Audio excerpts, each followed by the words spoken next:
Welcome, everyone. I'm Polly Simpkins, host of Rock and Roll Book Club this evening, and this is Lucky 13, our 13th book club, which is a tribute to all of you who make it possible and show up and means a lot. So thank you for being here. I want to thank Joe Stickles, who, if you can see him on your screen, is our tech support from the very beginning. Thank you, Joe, for making it happen.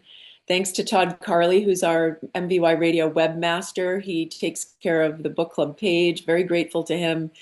To Jay Harper, who is our traffic director, and he handles all the graphics for Rock and Roll Book Club.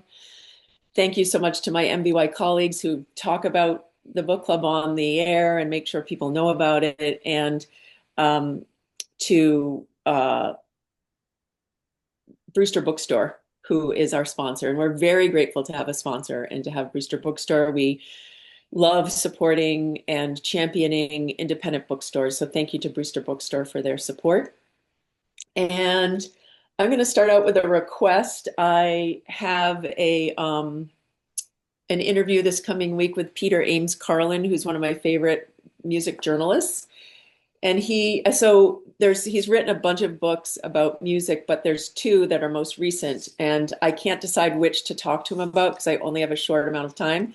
So I was going to ask you guys if you would mind voting and telling me which you would prefer to hear about. The first is, the name of this band is REM.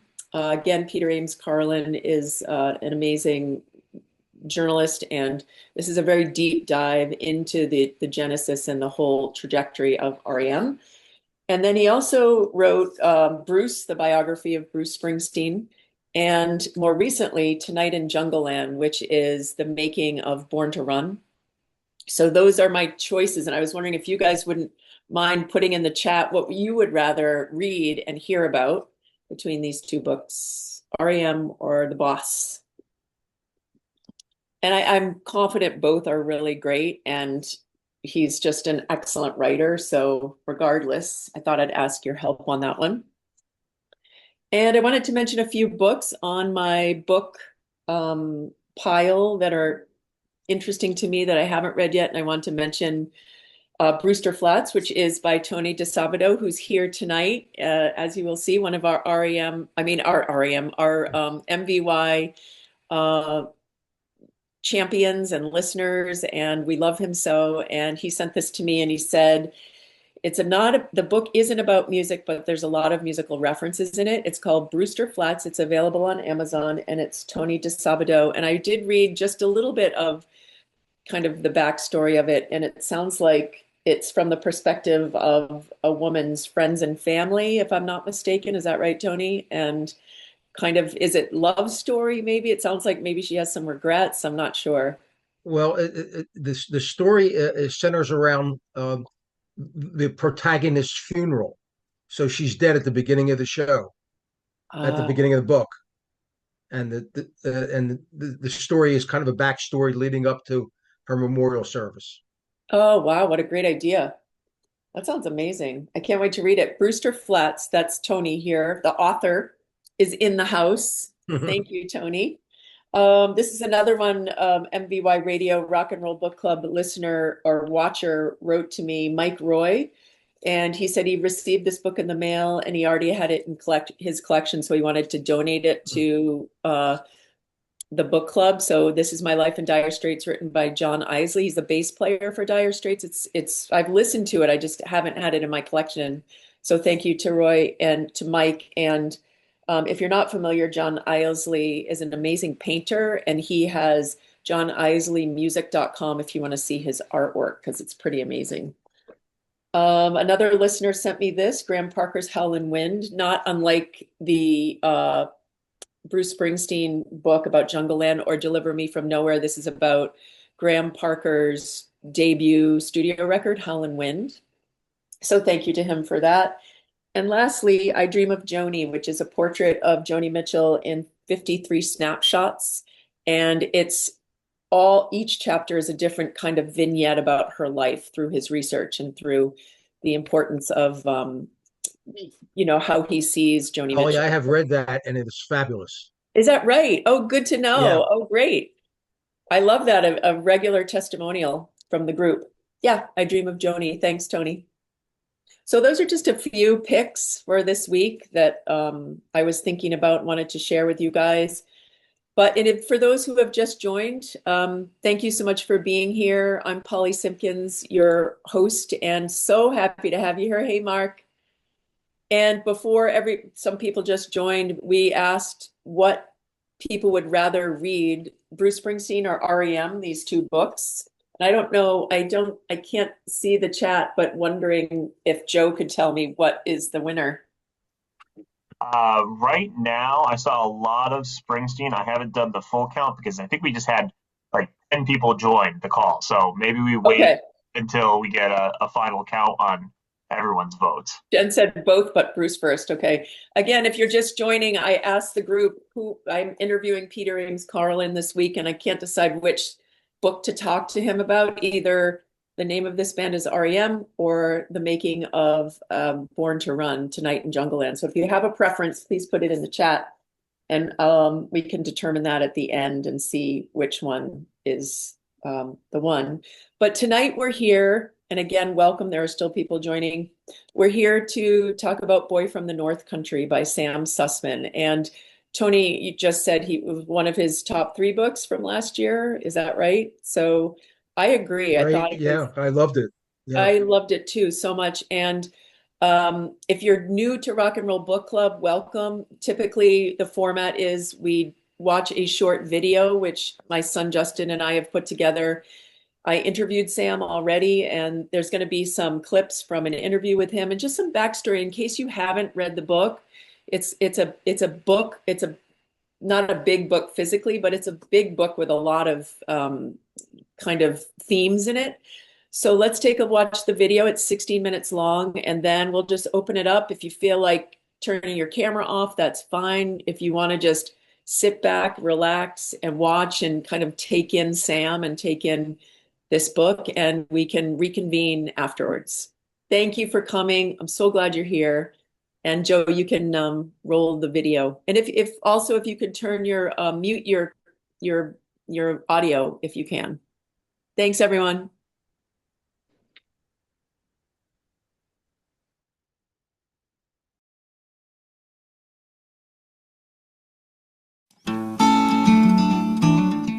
Sam Sussman is an American author who grew up in the mountains and woods of Hudson Valley, New York. Sam was raised by Fran Sussman, a single mom, teacher, writer, and holistic health practitioner. Sam attended Swarthmore College, where he studied political science, and later earned his Master of Philosophy at Oxford, where he wrote his dissertation on the Swiss-born French philosopher Jean Rousseau. Sam has lived in London, Israel, and Berlin, and has taught writing and literature seminars in the UK, India, Peru, and Chile. In the fall of 2025, Sam's autobiographical novel, Boy from the North Country, was published by Penguin Random House. This emotional work of art is based on Sam's Harper's Magazine memoir entitled The Silent Type, on being Bob Dylan's son. Boy from the North Country follows 26-year-old Evan, who returns home to care for his dying mother, June. During their time together navigating her terminal illness, he begins to uncover long-hidden secrets, like his mother's close relationship with Bob Dylan, who at the time in New York City, in the early 70s, was moving through a turbulent period while working on his 15th studio album, Blood on the Tracks. In time, Evan begins to see the very real possibility that his father just may be Bob Dylan. This beautiful novel is a deeply moving story of love, loss, and identity, and a compelling illustration of love between a mother, her son, and the importance of becoming who we are meant to be in the world. I recently had a chance to sit with Sam and talk with him about his life, his writing, and the curious world of Evan, June, and her fascinating relationship with the one and only Bob Dylan. Many times I've often prayed. So welcome to Rock and Roll Book Club. Sam Sussman, the book Boy from the North Country, and I would call it a masterpiece, honestly. It is absolutely a stunning debut novel. So welcome, Sam. Oh, thank you for having me, Polly. And that's very generous of you to say. I'm very touched that you enjoyed the book so much. Yeah, well, I mean, a book like this, there's so many layers to it, and there's so much that went into your life and the creation of this book and books before it that never made it. And I feel like there's so much to talk about there. But for me, this book is really an homage to transformation and becoming who you are meant to be in the world. And your mom was a huge part. And may I ask you, would you prefer I use Evan as referring to Evan, or do you, how does that work? What have people been doing? Well, we'll go back and forth. You know, if there's something very specific about the book, I think it makes most sense to talk about the characters, June and Evan. Those are actually, my middle name is Evan, and my mother's middle name was Juna. So when I went to write a novel from our lives, I wanted to find names that would feel like they were part of us, but not all of us. And so the middle names worked best for me. And I Mm. think, you know, books are wonderful, magical things, but they're not large enough to fit entire people inside. And so that's a way of distinguishing between the character based on my mother and the character based on me and who we were in life. So when I talk about the book, I usually move back and forth between talking about Evan and myself and June and my mother. That's beautiful. Um, and very poetic, which is not surprising coming from you. Um, your mom, or I should say, June, in the book, you quote her as saying, "What is life if not a series of transformations?" One of the times she was talking to one of her clients while she was sick. And one of my favorite quotes of the book is on page 173. "All the years I had been traveling away from her, I had been traveling toward her." And I think it really captures the essence of, as a mother myself, this book really touched me in that way, but also your journey toward her and knowing that you had to leave her to come back. And she understood all that, of course. So it seems like she is aware of Evan's, the magnitude of his journey before he was coming Mm. home, coming back. And how does her guidance and teaching throughout her dying process speak to your mom as a mother throughout your life, and traveling away from her and then back toward her? Wow, Polly, thank you for reading so generously and carefully. Those are two of my favorite quotes from the book. So I'm touched, and they're not always the quotes that people start with. So I'm touched that you started there. No, this book for me comes so much from the experience of losing my mother, being with her at the end of her life. And when you go through a rupture that painful and profound, you ask yourself, how do I keep living? You realize I knew after my mother's death, I was never going to be the same person, that I had been changed by this event. And so you start thinking about all of life's transformations. And I started thinking about all the transformations my mother had gone through. And that's the magical thing about relationship with a parent. We come into the world, we see our parents as they are in that moment. As we grow up, if we're lucky, we see them in more complex ways. And then we start to realize that they had entire lives before they were our parents, that they're the way in which we have known them, the way in which I knew my mother as my mother, was only one of a series of her lives, that her life as a totality was a series of transformations.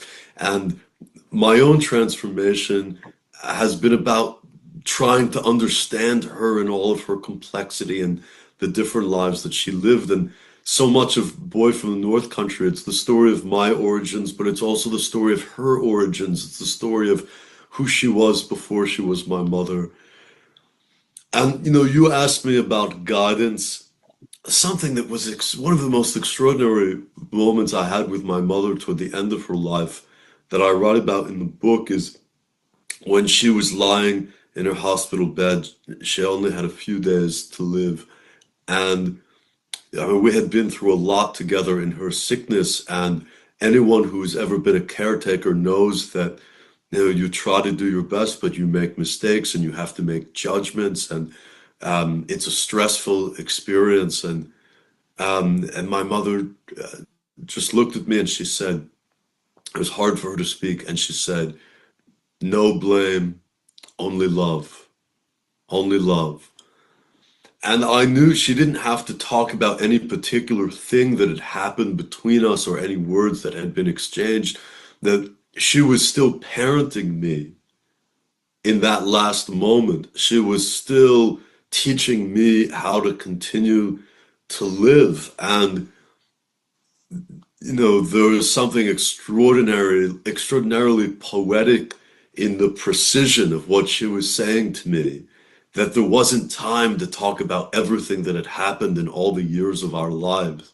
But she was just saying, when you look back on anything, no blame, only love.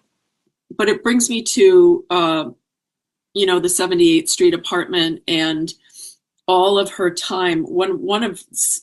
Having lived in New York, one thing I love that she said is, the city became my university. The city is mine. Nobody knows me. I can become whatever I wanted. She had been through some hard stuff coming from Bennington and all the shit she went through. And then gets there and meets Stella Adler and becomes Hedda Gabler and Norman Rayburn and these wonderful professors of life that she was lucky enough to be with and that shaped her. And she also, she was open to it. She was ready. She was there. But I wanted to talk a little bit about vesselship, because Stella Adler talks about acting is not about you, it's about the relationship between the character and the audience. The actress is only a medium and nothing more. And then she goes on to take the painting class with Norman, and he's kind of saying the same thing about painting, that you are a vessel, this is to come through you. And then at the same time, the layer of you experiencing her death, trying to write this novel before. And another one of my favorite quotes is that you say, in my 900 pages, there was not the beauty of a single Chagall brushstroke, which is what he talks about in his painting class. It was unfinishable because it was unworthy.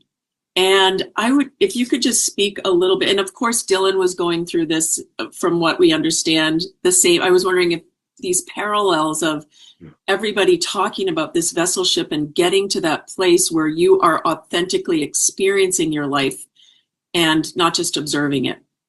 I know that's a big question, but it's a big and a beautiful question. There's the question runs through Boyd from the North Country of what is art for? And I think that's a question we sometimes ask ourselves in our culture. And my mother had a very distinct answer for that in her own life, which is that the most worthwhile art has to have a moral or spiritual purpose that ennobles the way that we live, that leads us to live with a deeper self-knowledge and a deeper feeling for the lives of other people. And Evan, the character based on me in the novel, he's always wanted to be a writer. He's left this small town in upstate New York. He's gone to Oxford. He's had a wonderful education. He's read and he's tried to write, and he doesn't understand why what he's written, this 900-page novel that you described, he knows it's not working and he can't understand why. And what he's gradually realizing, now he's been called home and he's with his mother, and he's gradually realizing that he has conceived this project entirely as one of intellect. He's trying to be, he thinks that writing is about having something intelligent to say and studying other writers and having a grand idea. But he realizes that he's missing that moral or spiritual dimension that his mother has been trying to teach him. And so he realizes that his task now is to write a novel drawn from his mother's wisdom, and that has to be the task. And in a way, he's being taught by his mother's teachers, Stella Adler, Norman Rayburn. June is recounting, who are both iconic figures of American post-war art and really towering figures, especially of the 1970s bohemian art world, that June is recounting to Evan, and she's telling him how she came to a deeper sense of self-knowledge through her art, through acting as Hedda Gabler, as you said, and she's trying to tell him, um, this is this is what it means to pursue being an artist with all of your heart. And then, of course, she's recounting her relationship with Dylan, and Dylan is also drawing on the agony of his divorce to try to write the songs that will become Blood on the Tracks. And so Dylan, June, Evan, Norman Rabin, Stella Adler are all drawing on the painful experiences of their lives to try to create a work of art that is larger and more meaningful than those experiences. And as you say, we might use Stella Adler's framework that all of these people are mediums. They're mediums of human experience. And in the end, it's really not about any of these people as a character. It's about, as an individual, it's about the ideas and themes and ways that they're living and conveying that to other people. And so, speaking of Dylan, your geology teacher in the book, Evan's geology teacher told him he looked like him, and he became fascinated with kind of finding out more, and then fell in love with the music. And the quote, his language was a ladder between heaven and earth. I mean, and then he lived as I had dreamt of living, like a bard. And he talks about, in the years since I had left home, I had almost never spoken about Dylan. He talks about the pain and all of the difficulty, kind of trying to figure out what it all means. And then he comes home to his mom, and she began, during the chemo treatments, starts to tell him parts of the story that he had yearned for. And we realize at the end why she didn't. At least for me, I understood why she didn't reveal it all earlier, because she wanted him to be who he was meant to be on his own. And going to the Dylan show with her, and still him having that need, but then hearing these stories about Norman and Stella and the experiences that his mom had, there seems to be a letting go throughout that part. And I'm wondering if that is accurate. Yeah, I think that this is a search for the father that resolves in finding a mother. And this is, Evan is told when he's a teenager that he looks like Dylan. He learns that his mother's had a relationship with Dylan, that the timing would work, that Dylan could be his biological father. And then June won't say anymore. And for Evan, this is an immense frustration. How could you not give me an answer? And he leaves home and tries to become an artist on his own terms. And it's only when he's coming back that for the first time in their lives, she begins to talk to him about Dylan and about it becomes a way of talking about her life at that, who she was before she was his mother. And Evan thinks she's leading me to him. For the first time, she's telling me the truth. She's telling me about my origins, about him. But as the story goes on, we really realize that what's happening here is that Evan is understanding who his mother was. It's a journey toward her. And by the end, when Evan understands that his mother doesn't have long to live, by that point in the story, he has come to a different understanding of what's significant in his life, and that everything he values and who he is, what he cherishes about who he has become, that came from her. Right? And it's no longer about Dylan. It's no longer about the absence. It's about her presence. And that's what we're left with in the end, the love between them.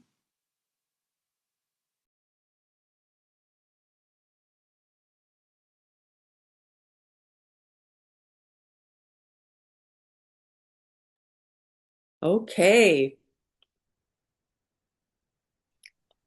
Okay, thanks everybody for watching that. For those who joined while we were watching the video, I'm Polly Simpkins. Welcome to Rock and Roll Book Club. We just watched a short video about the book Boy from the North Country and a little interview, some interview clips with Sam Sussman. And I think we can all agree it's fascinating and really interesting. I'll be posting the full audio as I always do with my interview with Sam, but as you can see, he was quite gracious and lovely, and it's complicated as all lives are. Um, what I did clip out of that video was at one point I said to him point blank, like, did all of this happen basically? And he was like, oh, I'm not going to go there. So he never commits to the fact that, this was exactly what happened, but it's also autofiction. And so um, it's pretty clear. If you haven't read the book, there's parts in the book where he remembers a man, Dylan, supposedly coming when he was young to meet him and to see him. And she eventually tells him that she had a relationship with Bob Dylan, and all the timing lines up. And so it's fascinating. And I would love to hear if anybody's read the book, if anyone has any thoughts, or if those who have your cameras off, you can still ask questions. Just unmute yourself if you would like to speak. So what did you guys think?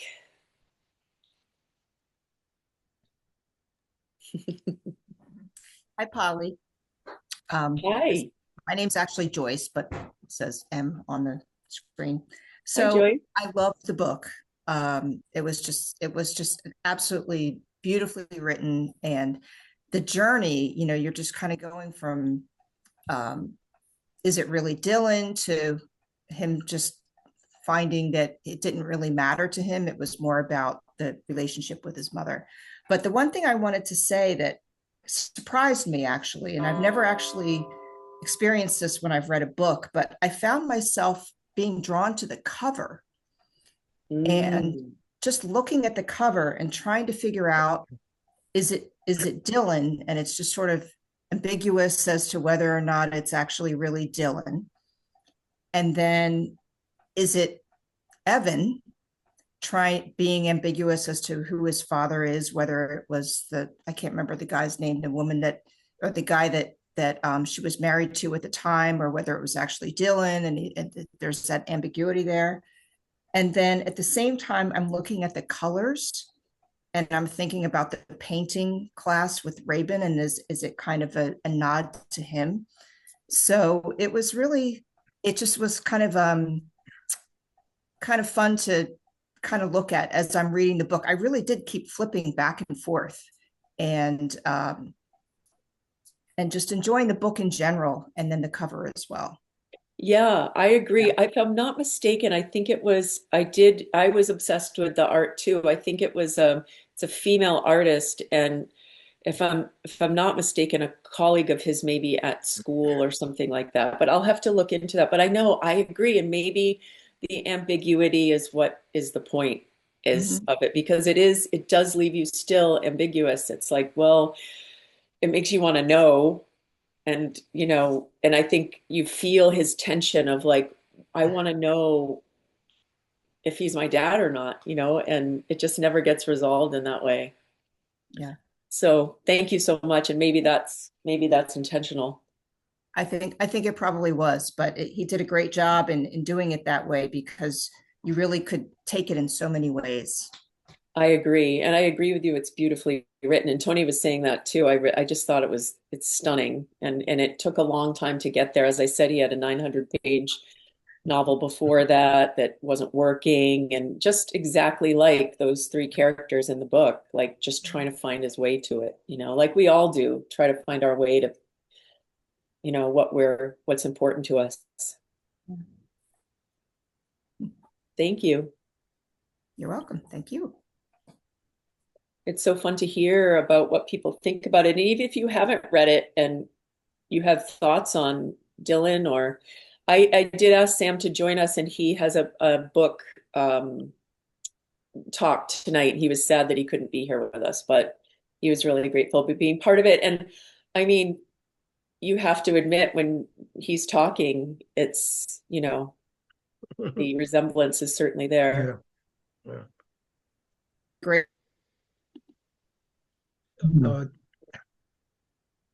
Uh, as you know, I love the book. I've read almost 100 books last year, and it's Wow.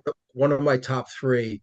I don't rank them, but I rate them, and it was among the very best. The story between, I mean, the relationship story is just beautiful, and it's painful and very emotional. Um, I Some of the features I love his use of language in the book, and I sped through it. I mean, I couldn't put it down. Um, and I, as it turns out, I every day for the last 15 or 20 years, I've put a quote up on Facebook every day. And I pulled about 7 or 8 quotes from this book, and I actually quoted it yesterday on Facebook. And see if I can find it. But I did post it yesterday, and I loved the fact that in the book he layers in um, uh, quotes from songs, not quotes from songs. He actually uses a quote from song in his monologue or dialogue and whatever. And I really love that. And well, there's another quote from Dylan, and there's another Dylan song, and there was quite many of them in there. And but the Yeah. relationship story trumps everything. It was just a beautiful, you know, just heartrending story. Yeah, I agree. And interesting about Dylan because he was from the beginning, since he first heard Dylan, he just loved, as he said, a connection between heaven and earth for him, like the Yeah, music he's also a fan of yeah. Dylan. So The the interesting. the quote I put up yesterday was, "Sincere apology can heal the person who suffered and transform the person responsible for the suffering." And that Wow. was June who said that. Yeah. Wow, that's Just beautiful. beautiful Yeah. and true. Yeah. Gosh, thanks, Tony.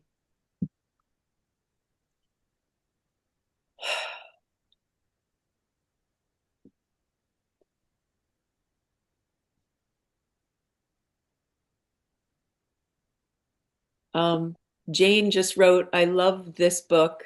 I felt it was more about being human than, oh no, I just lost it, than any answers to searching through our past. Yeah, I agree. Thanks, Jane. I'm so glad people loved it. That makes me so happy. What a writer, my goodness. So, Polly, Yeah, he, what an intense man. The voice. I Wouldn't he know. make a great radio announcer? Yes. I couldn't stop focusing on his voice when I was talking His to him. voice. I would love to hear him sing. Did he speak about, does he write music as well? Or he's super intelligent. Yeah, I mean, his writing, I think he's more of a writer. But he did talk about, I did ask him about music, and I Mhm. asked him, and he was telling me how much his mom loved music and how much Mm. he loves music and across genres and music a huge part of their life. Um, I don't think he's written songs, but I mean his writing is so poetic and Mhm. it's like he's you clearly a lyricist or Mhm. could be, you know. Mhm. Did he went to Oxford to learn the language. So, I mean, you have to be the top 1% Yeah, he to, studied to go. philosophy, I think. Philosophy and It's obvious. It's yeah, obvious. exactly. I know. Yeah. And Very impressive. yeah, and if for those who've read the book, that scene, as I mentioned earlier, where he remembers Dylan or someone Dylan-esque like coming to the farm when he was little, and I think he was laying on a couch and maybe he was napping, and whoever it was picked him up, and like he remembers that exchange, and it was his he thought it, I mean, I don't know if it was confirmed that it was his father. So I don't know. I of course you wonder like if Dylan's seen this book, or I don't know if he's too far removed, or I don't know enough about. Or was the book written just to say, I'm here, I wonder at that. me, and look what I'm doing? And was it a way for him to build a bridge? And does he even want a bridge? Mm, I know. the story will unfold some more. That was just the first. Might be a series. Yeah, I did ask him at Might the end become if a series. he is writing. He said another book's on its way. I don't know what it's about, but Yeah, yeah, it we makes haven't you heard the wonder. last from him, that's for sure. I know. And there's been tons of articles written. I don't know if there's been a few really great articles about him and interviews with him. So he's all over the place. It would be hard to miss him, I think. Good. I wanted to ask him Thanks, Leanne. whether I wanted I'm to ask sorry. him if there was any feedback from Dylan, if any Dylan had acknowledged the book and had reached out to him in any way. I'm just curious about that factually. Yeah, he's talked about it that no, there's been Has no, no, at okay. least, yeah, at least at the time. Mhm. Don't you think that like Dylan's silence actually says something? Like if, because Bob Dylan has always cultivated so many different images and he has remade himself over and over and over again. Don't you think that if he thought that this was false, don't you think that he would have said something, if for no other reason, just to preserve that carefully cultivated persona that Mm. he's worked 80 plus years to create? I mean, don't you think like that if there that if this wasn't true, that if there wasn't an element of truth we would have all heard, he would have said, you're what was that he said in when he plugged in, you're a liar, I'm Right. Judas, don't Mhm. you think there would have been an element of that? I don't know, it's No, a I thought. agree. I do think, but then I also think, like you think of him not showing up for his, was it um, I always want to say, was it the Pulitzer? What did he win? The The Nobel Peace Prize. Prize. Thank Nobel. Nobel you, the Instead, Prize for Nobel the Peace Patty Prize. Smith instead. yeah. That's what's that? What did you say? I believe he sent Patty Smith in his place to That's receive right. it for him, his friend Patty Smith. Yeah. Yeah, which is also awesome. But I wonder about that with him. Like maybe he's just like, I don't want to deal with that. And so I do think you're probably right, Anna. So interesting. I don't know, Polly. I think he's been papa to a lot of people. That's another thing. I agree with that too. Good point. Yeah, he's probably like, oh, another one. But you'd think he would want to, especially after reading that book, that you'd want to know him if you were his dad. But trying to read these, there's some comments.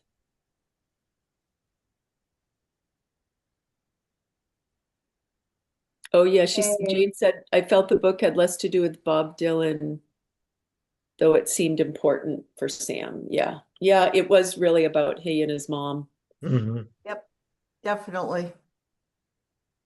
Hey there. I just wanted to say that for the themes of the book, it touched upon everything. There was religion, the Judaism, there was spiritualism, his mom meditating, there was the Harry Potter reference, there Mhm. was in the relationship to pets.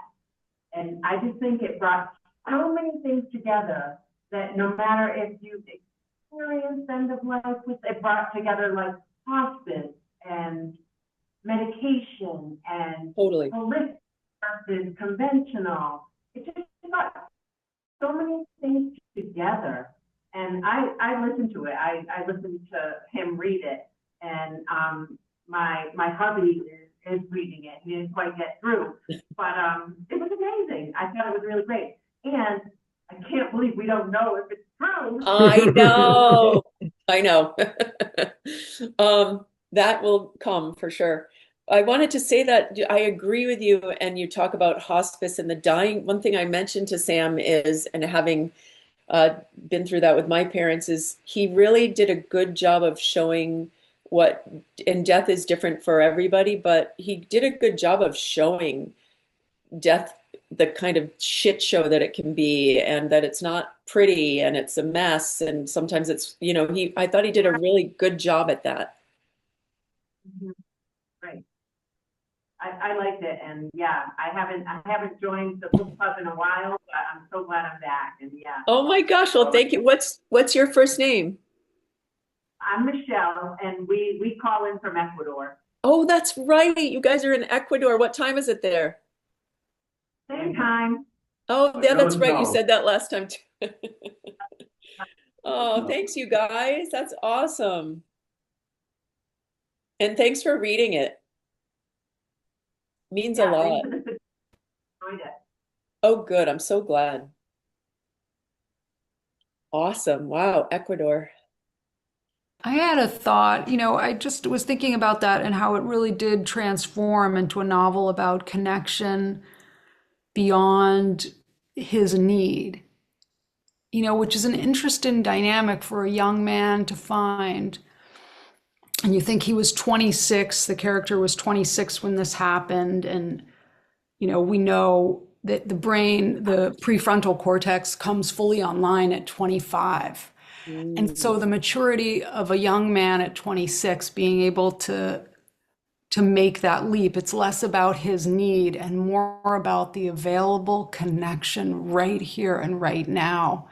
And I just found that very, very poignant.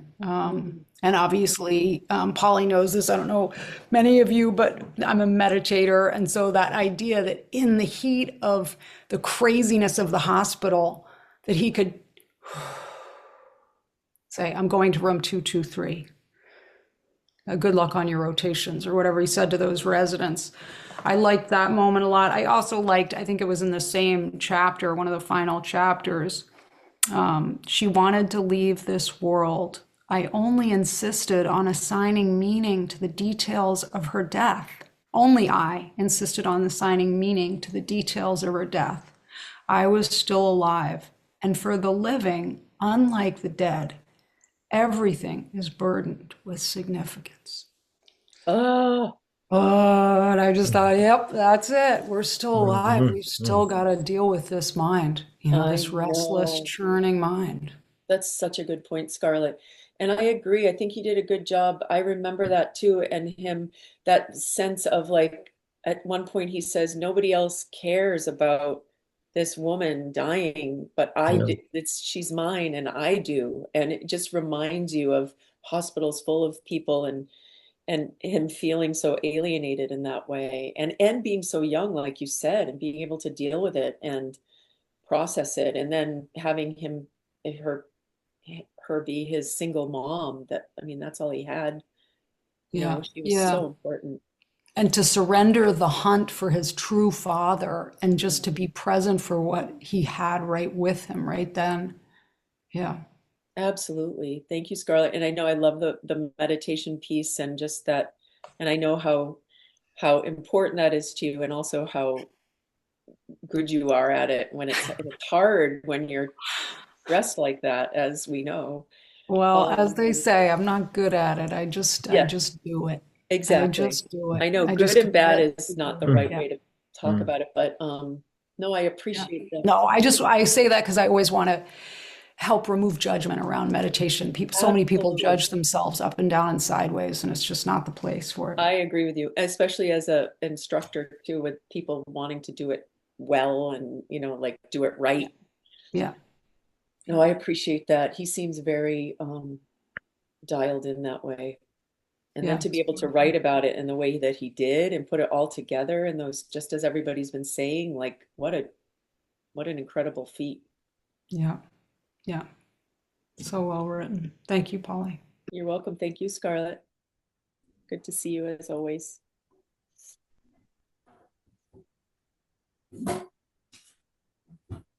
Anyone else have words of wisdom that they'd like to share or anything that touched them about it?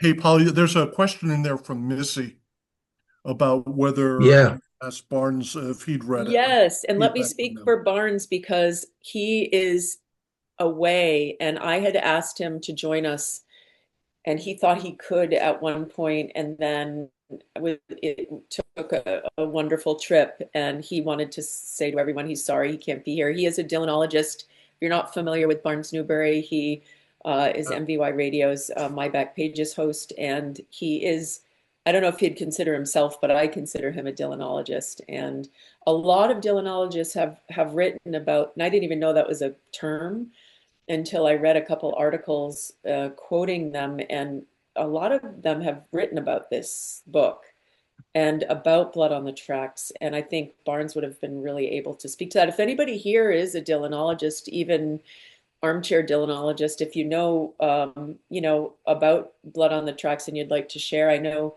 he had been through a divorce and he was going through a really turbulent time, as we saw in the book, and trying to find his voice and get out of writer's block. So, but thanks for asking, and we'll make sure that Barnes knows we were thinking of him.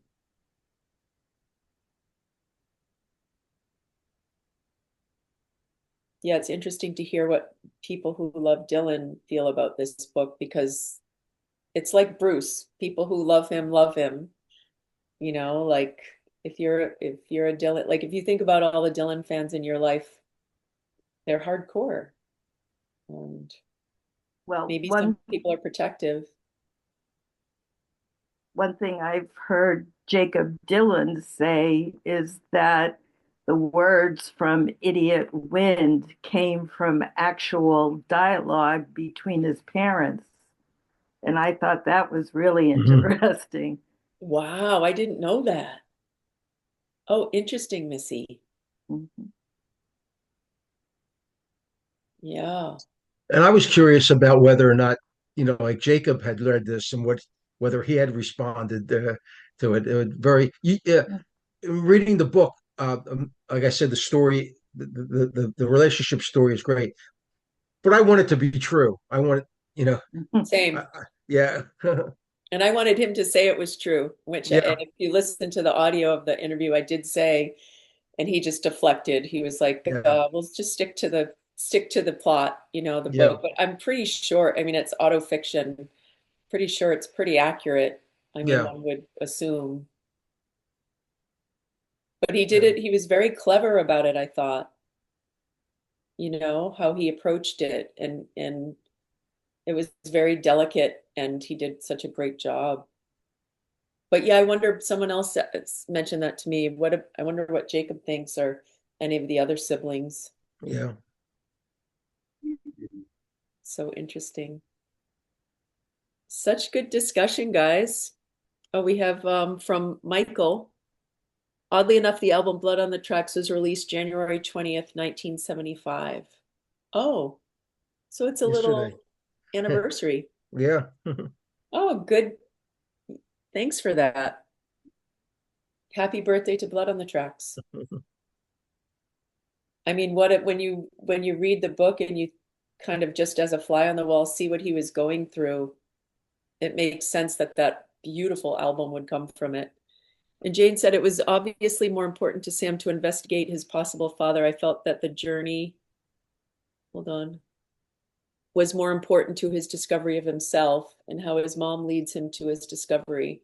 I loved how Sam articulated this. I love that he inserted philosophy throughout in Bob's own process and creation in his conversations with his mother. Honest in the Path of Cancer. Powerful book. Agreed. 100%. And as it started out in that interview, she led him to himself. And I don't know if anyone caught the scene at the very beginning, which has stuck in my head, where he comes home and she has this whole table set up like on that hill outside on their farm, kind of up on And she was so sick, and what it must have taken to get all the stuff laid out and the table and the food. She made this dinner and then she didn't eat a bite. Mm. But to have that time with her son was so important to her because she knew what was to come. I thought that was so beautiful and so telling of her. So beautiful. Anyone else? What about you, Mark? What do you think?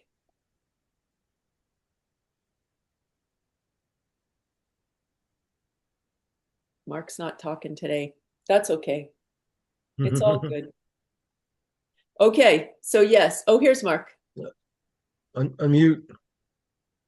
You have to unmute yourself, yeah. And then we'll figure out, Joe will tell us which book will be next. Oh, Mark just got a new computer, so that might be why he can't figure out how to. That's it. There you go. Yeah. Am Hey, I Mark. on or no? Yes, Yes. you're on. Oh, I am. Okay, yeah, it is a new computer and yeah, I'm a little lost, but I think you've all captured the essence of the book. It was really good for me, having gone through something similar recently with my wife, Mary, but um in the beginning, he was, he had to know. And I liked that in the end, we never know, but I don't think it mattered to him in the end. It was his mom who brought him up and his mom who made him what he was. And um, I don't even think it matters so much, probably, that they haven't reached out, either Jacob or Bob, because he's his own person and he's who his mom raised him to be. And I think he got it in the end. I think he kind of went from a sort of a caretaker to a caregiver. I was cringing a little bit when he wanted to drag her to the concert and Oh, I know. it's just and she Yeah. went along and but I kind of like the way she kind of also held back and let him kind of figure it out himself and I think he did in the end. So it was really nice. It was a good book. I'm starting to think these books are more about not just about rock and roll for some reason. So Thank you, thank you Mark. very much. Is another great selection. Of course. Thank you. And thanks for weighing in on your new computer. Congratulations. Yeah, tricky. Okay. Okay, before we finish, Joe, are you there? Yes. All right. So I've done the count here, and it was very close. Bruce Oh, and Springsteen. Bruce Springsteen? Okay. And before, I was just going to say, for those who didn't join at the beginning, there was a question about which book would be next, because I'm interviewing this author this coming week, Peter Eames Carlin, who I love. He's such a great writer. And it was between his book, the name of this band is REM, or Tonight in Jungleland. So you're saying Tonight in Jungleland? I'm saying, yeah, Bruce Springsteen got 9 votes and then REM got 8. But one of those Bruce Springsteen votes was, yes, I want Bruce first, but still I want REM right after. So, Okay, awesome. Yeah, maybe I'll try to talk to him a little bit about both and have my ducks in a row so I'm able to do that. But yeah, Peter Eames Carlin. So that will be our next book. And the next book club is the 18th of March. So if you're new to the book club, we do them bi-monthly, so every other month. And I usually interview the author. And I'm just really grateful for all of you for being here, for showing up. There's at the height of tonight, there was over 30, I think there were like 34 or 35 people. And that's a great number of people to just come together and share music and so many people love MVY Radio, and to be able to come together in this way is such a gift. So thanks for just taking the time to show up. It means a lot. And if there's anything else, does anyone have any last comments about the book or anything they'd like to say?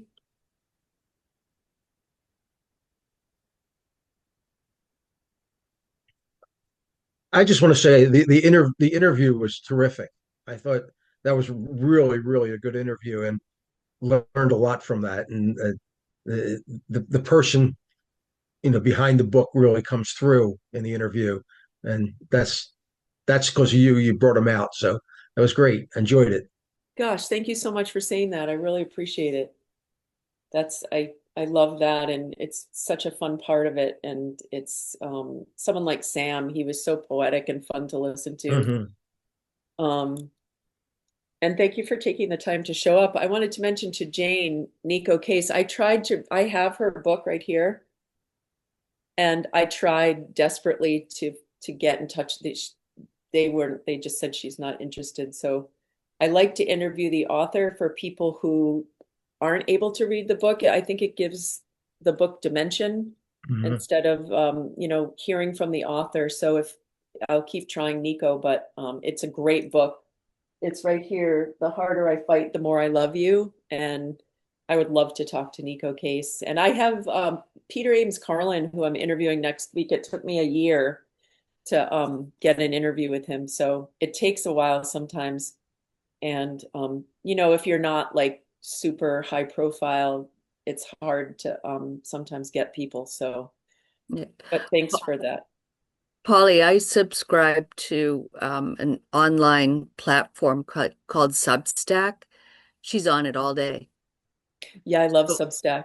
So maybe you can start texting her that way and start working on her. Yeah, that's possible. Kind of get to know her, and she really has some pretty awesome things to say. She's badass. She's out there like, totally. yeah, she's all about get this guy out of here. And so her Yeah, music, I think, is really going to come forward with a lot of social justice issues. So, yeah, I love that strong music. lady. Yeah, no, I know she is a badass, and I will. That's good. I didn't know she was on Substack. I am too, and I love Substack. Yeah. So And yeah, I'll that's see one you of the on there great too. Yeah, that's one of the great things about I'll music. sign up. Yeah, that's one of the great things about music is just how it illustrates what people are. It's a record, as I remember Jackson Browne saying with vinyl, it's a record is a record of where you are and what's going on in your life. And I just think it's the coolest vehicle to share in someone's life, hearing what they write about and what they play. So all really good recommendations. You guys are the best. Thank you so much for coming. Thank you. Again, Thank thanks you. to Thank you, Joe Polly. Stickles. Thanks, Joe, for your tech support. Yeah, Thank you, Polly. Bye. Thanks. Thank you. Great job, Polly. Thank you. Oh, thanks, you guys, and have a great rest of the month. And we'll see you in March. And thanks for listening to MVY. And on behalf of everyone at the station, thank you for showing up. Thanks for showing up from Ecuador, you guys, too. Peace, love, and joy, Polly. Thank That's you. right. You got Thanks, it. Peace, love, Polly. and joy always. All right. Bye. Bye, everybody. Bye. Good night.